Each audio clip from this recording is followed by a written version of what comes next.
ką daryti, kai gėrimas labai šiltas ir nori išgerti labai greitai. Reikia atšaldyti. Tam naudosim suspaustą orą.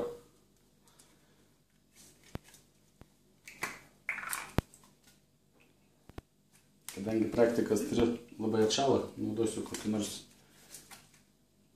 daiktą, kad nenušaltų pirštai.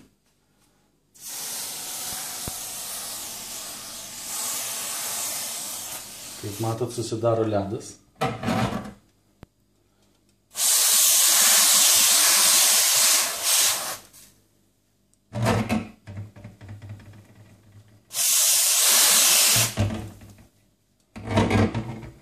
Kuris momentaliai atšaldo.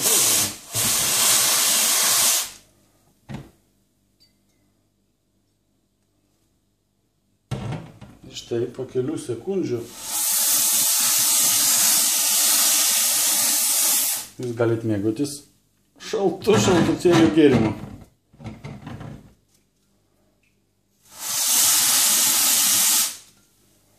Na štai, kempinė visas kaip ledas.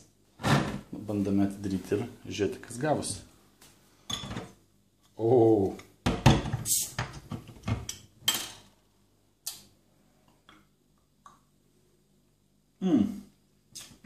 Buvo kaip arbatėlė. Dabar šaltas geras. Dėkui.